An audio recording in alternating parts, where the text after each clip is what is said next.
Otra presentación, la de Ernesto Bojolaski. Ernesto es profesor de Historia Latinoamericana de la Universidad Nacional de General Sarmiento e investigador independiente del CONICET. Completó el doctorado en América Latina Contemporánea por la Universidad Complutense de Madrid y actualmente es profesor de Historia Latinoamericana en la Universidad de General Sarmiento y está como repetido. Esto me estoy dando cuenta que le está repetido y no me di cuenta antes si estaba leyendo como de memoria. Disculpas. Es especialista en Historia de las Derechas Sudamericanas en el siglo XX.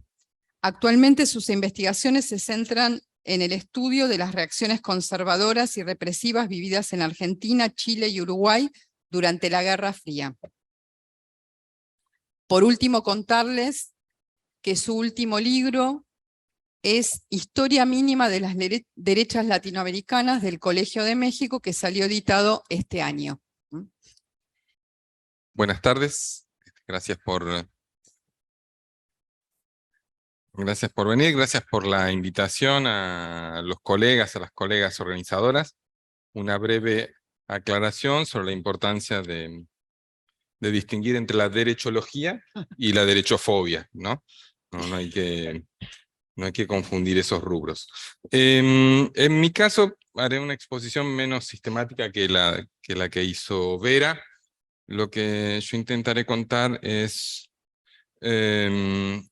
cuáles fueron algunos de los impactos que sobre mi práctica docente y sobre mi práctica de investigación han tenido o podrían haber tenido los episodios electorales de 2015, esencialmente el triunfo de una coalición de derecha, y en particular cuáles son los cambios que parecen insinuarse en la manera de entender nuestro pasado reciente, si se confirman algunos de los miedos o de los vaticinios sobre los resultados electorales a futuro, ¿no?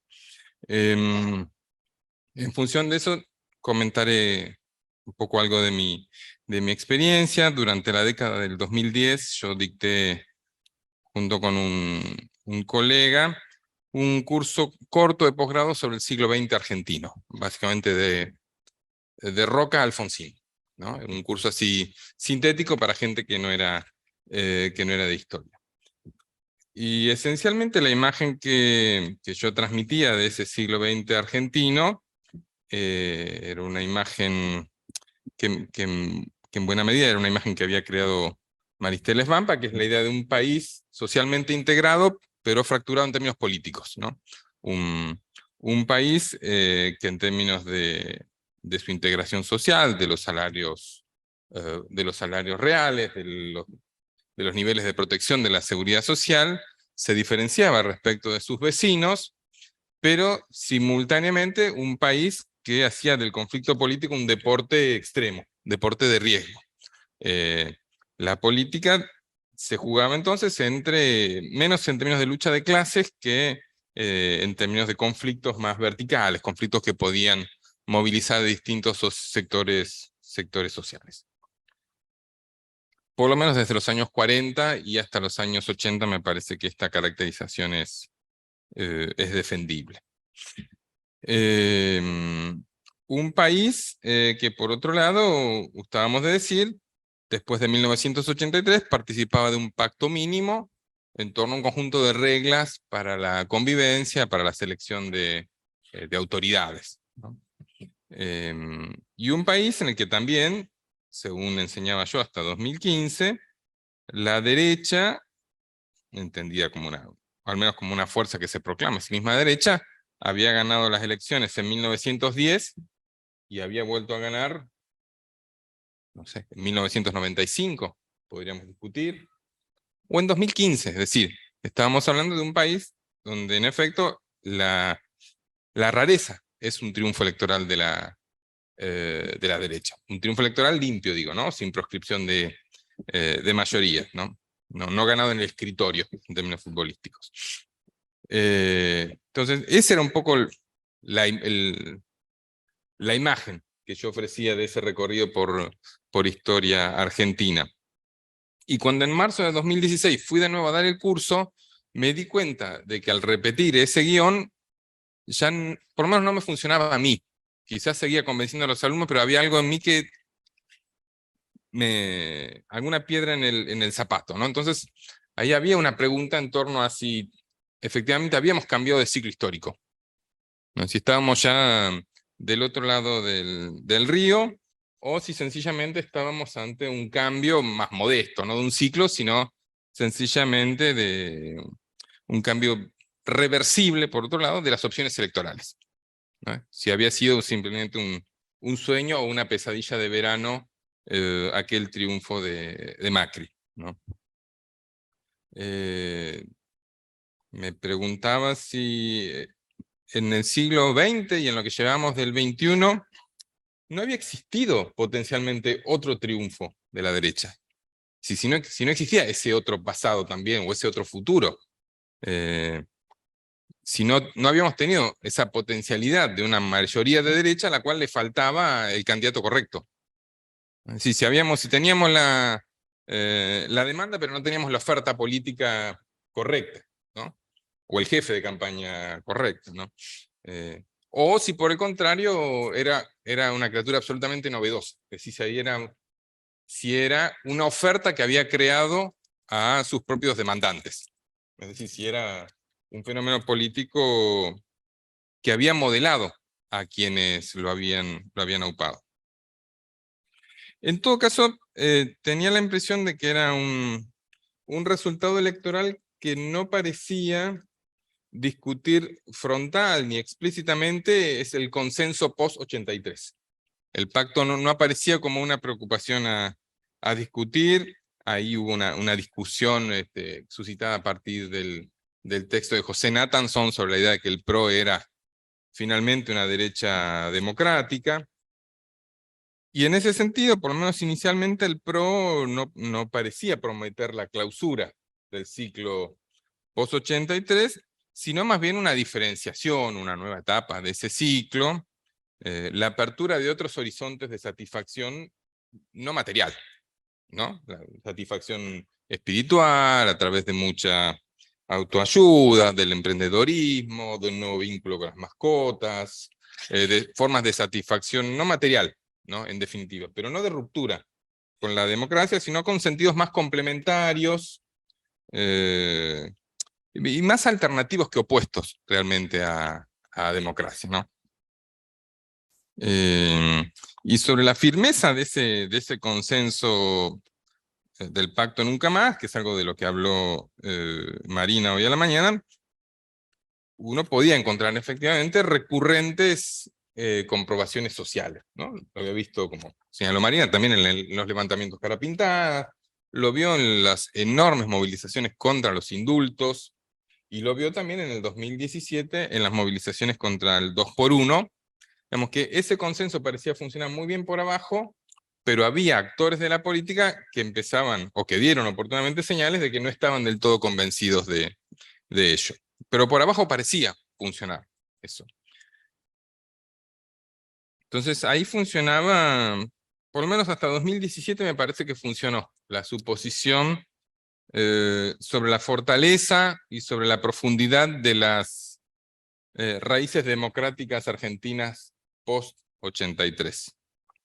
Una suposición sobre el carácter blindado de ciertos consensos. Por ejemplo, la división legal, tajante, irreversible entre defensa y seguridad, ¿no? Que cada tanto es asediada, pero estaba lejos de conseguir una mayoría parlamentaria, una revisión de esta idea.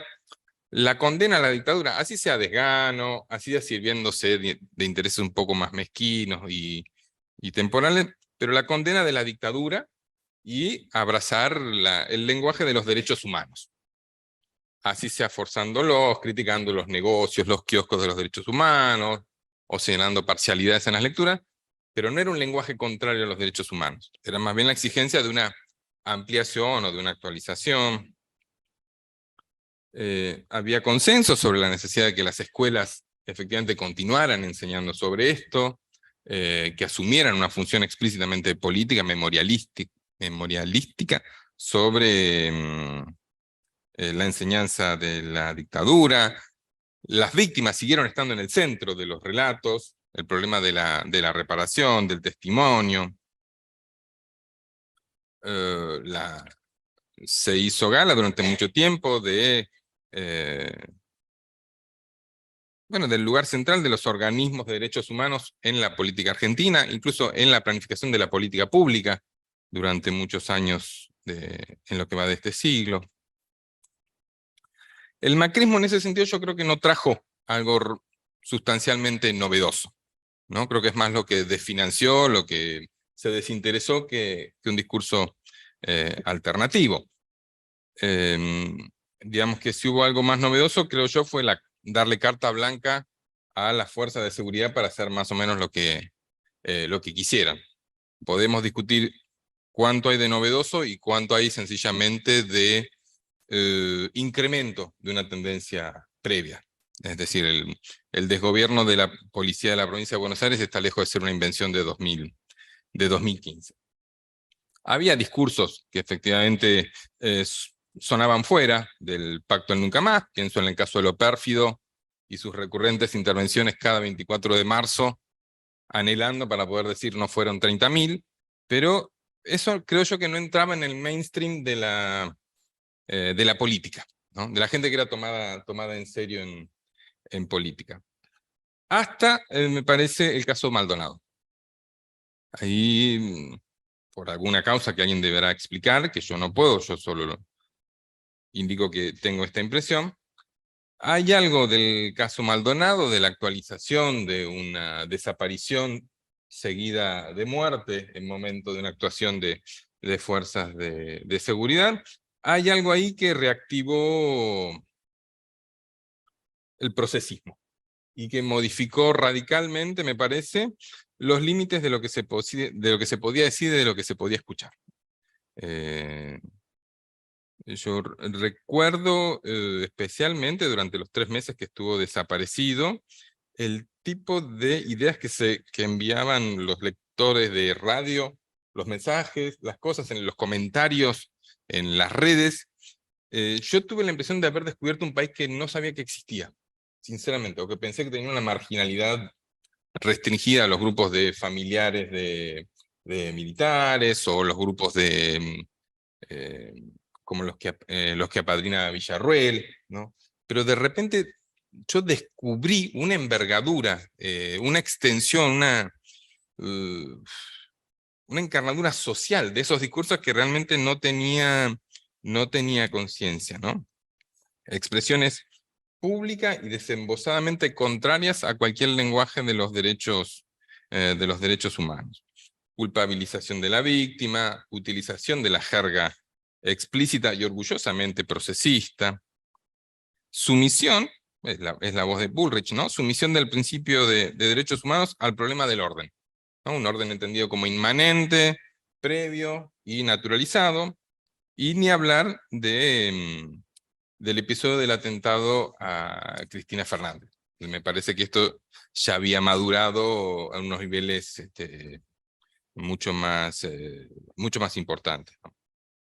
Yo recuerdo que en ese año 2017 tuve una serie de conversaciones con Marina Franco, donde básicamente nos dijimos algo así como, che, este país es mucho más facho de lo que hemos creído, ¿sí?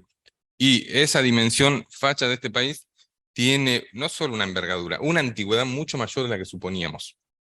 Es decir, tiene una serie de raíces de larga duración a las cuales, en general, el relato más estandarizado sobre el siglo XX argentino no le dio pelota, no fuimos capaces de verlo, o no quisimos verlo, o no le pusimos nombre. Eso se derivó en una pyme historiográfica que tengo todavía con Marina, que es sobre una historia de larga duración de la represión en Argentina, desde la ley de residencia hasta el 2001. Un estudio de las recurrencias represivas, del carácter etnizado de la represión en Argentina, y de la tradición de desdén por la resolución democrática de los conflictos sociales.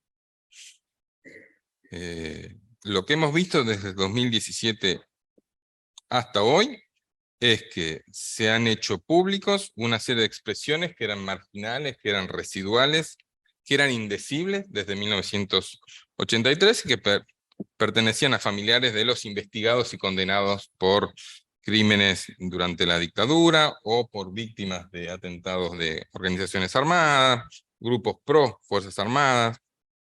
Ahí la pregunta, para mí, de nuevo no tengo respuesta, es ¿cuándo y por qué se extendió? ¿Cuánto tiempo permaneció en ámbitos privados? ¿No? ¿En cuántos lugares se había dicho no fueron 30.000 hasta que en algún momento eso se pudo decir en público? Y eso lo conecté con algo que escribió Adorno en 1935 en Mínima Moralia. Es un poco extenso, pero cuando me lo envió una colega a mí me resultó de una actualidad pasmosa. Decía Adorno: ciertamente tendría que poder deducir el fascismo de los recuerdos de mi infancia. Como un conquistador en las provincias más lejanas, el fascismo había enviado allí a sus emisorios mucho antes de aparecer él. Estos eran mis compañeros de colegio. Él está hablando de inicios del siglo XX, ¿no? Antes de la guerra. Si la clase burguesa abrigaba ya desde tiempo inmemorial el sueño de la ruda comunidad del pueblo, de la opresión de todos por todos, han sido niños que de nombre se llamaban Horst y Jürgen, y de apellido Bergenroth, Boyunga y Erhard, los que han escenificado el sueño antes de que los adultos estuvieran históricamente maduros para hacerlo realidad. Yo sentí la violencia de las figuras terribles a que aspiraban ser, con tal evidencia que toda posterior fortuna me ha parecido como provisional o falsa. La irrupción del Tercer Reich tomó por sorpresa mis opiniones políticas, pero no a mis temores inconscientes. Todos los motivos de aquella permanente catástrofe los había vivido tan de cerca, tan indelebles estaban en mí las marcas de fuego del despertar alemán, que luego pude reconocerlos en los rasgos de la dictadura hitleriana. Y en mi loco espanto a menudo me parecía como si el Estado total se hubiese inventado expresamente contra mí, para hacerme después aquello de lo que en mi niñez, en mi prehistoria, estaba temporalmente eximido. Los 5 patriotas que se abalanzaron sobre un compañero solo y lo apalearon, y cuando se quejó al profesor, lo acusaron de chivato, de soplón. ¿No son los mismos que torturaron a los prisioneros para desmentir a los extranjeros que hablaban de que aquellos eran torturados? Su vocerío no tenía fin cuando el primero de la clase fallaba. ¿No eran los mismos que, entre sorprendidos y sarcásticos, rodearon al judío retenido para mofarse de él cuando, con poca habilidad, intentó ahorcarse? Los que no sabían formar una frase correcta, pero encontraban las mías demasiado largas. ¿No eran los que acabaron con la literatura alemana, sustituyéndola por sus proclamas? Algunos cubrían su pecho de insignias enigmáticas y querían ser oficiales de marina tierra adentro, cuando hacía tiempo que no había marina. Se harían jefes de batallón y portaestandartes legitimistas de la ilegitimidad. El texto de Adorno ofrece una lectura lúcida, retrospectiva, forzada, tardía y también inútil en algún sentido, ¿no? Lo que él está diciendo, el fascismo existía antes de que el fascismo efectivamente existiera. Existía como un dato psicológico, como una potencialidad, existía como un dato cultural. ¿Sí? Solo que años después esto se tornó político y se tornó consciente. Hoy efectivamente nos encontramos con una conversión de aquellos discursos privados, de aquella dimensión inconsciente, cultural, en una herramienta política consciente, explícita, avalada por millones. Ahí hay un salto definitivamente de otra naturaleza. Un paso de la lucha cultural privada, doméstica, de la chicana de Navidad, a una criatura de otro orden, a la política explicitada y a discursos que son irreversibles. ¿Sí? La pregunta entonces es, ¿cómo nos cambió el pasado? ¿Cuándo se murió en 1983? ¿Cuánto del mundo pre-1983 había sobrevivido? ¿Cuánto de esto había efectivamente resistido y se había recreado después de 1983? ¿Será que terminó efectivamente en 1983 como en el sentido de la promesa, la posibilidad de vivir juntos? ¿De convivir? ¿Cómo vamos a enseñar esa etapa sabiendo que terminó? Que hay algo que ya está roto y cerrado irreversiblemente. En definitiva, termino con esto, quizás lo que se nos rompió es el futuro. El futuro aparece o como la certeza de una catástrofe, o aparece como ausencia, ¿no? La falta de futuro, la lectura más nihilista, o como un presente eterno, repetido, igual a sí mismo, un inescapable día de la marmota. En la medida en la que se nos modificó el futuro, o desapareció, o desvaneció, o nos da miedo, me resulta absolutamente natural que también nos haya modificado el pasado. Eso, gracias.